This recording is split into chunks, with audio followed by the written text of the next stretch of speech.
प्रत्येक खेतों को हम पानी पहुंचाएंगे। आप एक बात समझिए, नीतीश कुमार जी 2015 में लालू जी भ्रष्टाचारी नहीं थे, है ना।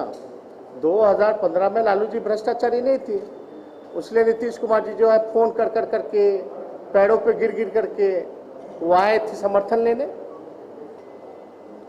और जब आज उनसे डायरेक्ट सवाल पूछा जा रहा है तो इतनी घटिया स्तर पे आकर के वो राजनीति करेंगे, ये हम लोग नहीं जानते। भाई आपकी सरकार है, हर जगह तो आपकी सरकार है। 15 साल बाद आपको याद आ रहा है 2015 में आप कहाँ थे? 2015 में आपको बताना चाहिए था कि लालू जी के साथ आप क्यों आए या बीजेपी को आपने क्यों छोड़ा। इस पे तो नहीं बोला जा रहा। हम नीतीश जी से केवल एक चीज जानना चाहते हैं, नीतीश कुमार जी बाहर कब निकलिएगा? इसका जवाब देना नीतीश कुमार जी। क्या बिहार के मुख्यमंत्री का कंडीशन अलग है और बाकी प्रदेश? आज भी हेमंत सोरेन जो है दुमका गए, रेलवे स्टेशन के बाहर जो है फूल लेकर के खड़े रहे। जो भी होगा बाहर तो निकले वो, लेकिन आप ये बताइए कि बिहार के मुख्यमंत्री 85 दिन से क्यों नहीं निकले और वो कब निकलेंगे? कोरोना काल में कहां गायब है? जब सबसे ज्यादा बिहार के गरीबों को, मजदूरों को, किसानों को इनकी जरूरत है, उनका सहारा बनना चाहिए, तो कौन से बिल में छुपे हुए हैं नीतीश कुमार जी? जनता दल यूनाइटेड के लोग, बीजेपी के लोग जो है एकदम चुनाव की तैयारी में लगे हुए हैं। ये काम तो इलेक्शन कमीशन का है। इलेक्शन कमीशन इनिशिएट करती है, यानी इलेक्शन कमीशन से पहले ही पता है क्या बीजेपी को कि कब चुनाव होना है बिहार में?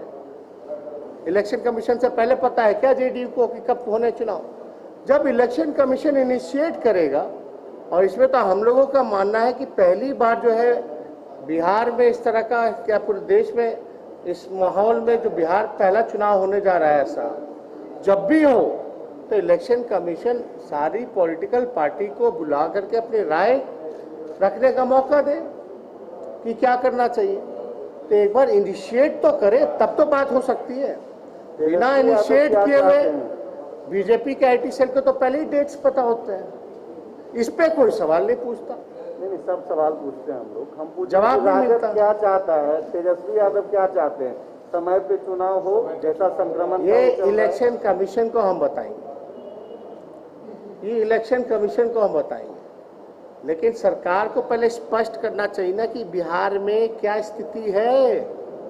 चुनाव हो भी सकता है तो सरकार बताए ना पहले कि महामारी जो है इससे निपटने के लिए आपने क्या किया है। लोग सुरक्षित ही नहीं रहेंगे या चुनाव करेंगे लोग? तो जब पहले बिहार सरकार बताए ना इनको सुरक्षा देने के लिए, इनको सुरक्षित करने के लिए क्या किया भैया? क्या कोई फिजिकल डिस्टेंसिंग का पालन हो रहा है बिहार में? अब तो सबको भेज दिया गया कहाँ? होम क्वारंटाइन करने के लिए। ठीक है, आपने किया। हर बार जो है आप कंफ्यूज रहते हैं। मजदूर को क्या मिल रहा है? आर्थिक मदद क्या मिल रहा है? रोजगार के लिए क्या व्यवस्था है?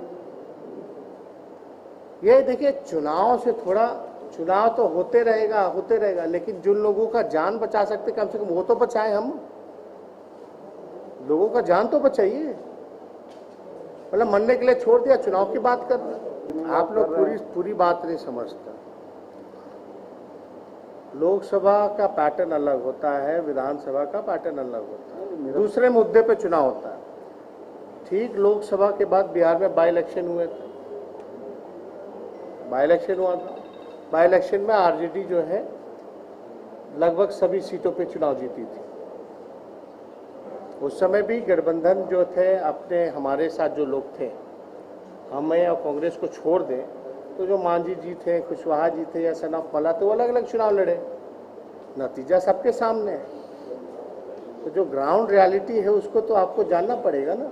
आपका क्या प्रयास रहेगा, क्योंकि चेहरा अपनी? अरे भाई, हमारा तो प्रयास है कि हम लोग सब लोग साथ रहें, लेकिन जो जीतने वाला है आप तो उसी पे ना। अब हमको ये क्यों समझ में नहीं आ रहा, जब भयावह स्थिति होने वाली है तो लोग चुनाव कर रहे हैं, लोग मर रहे हैं, उस पर कोई चर्चा नहीं कर रहा। क्या कारण है मौत का? रोजगार लोगों को कैसे दिलाएंगे? मतलब सत्ता में जो लोग बैठे हैं उनको अपना सत्ता का भूख मिटाना है, गरीब का भूख नहीं मिटाना। तो आप बीजेपी जो है पहली ऐसी पार्टी है विश्व की जो मौतों पे जश्न मना रही है। देश की विदेश की सबसे बड़ी पार्टी होने के नाते जो दावा करती है वो मौतों का जश्न मना रही है। तो उनके लिए क्या कर रहे हैं वो मजदूरों के लिए?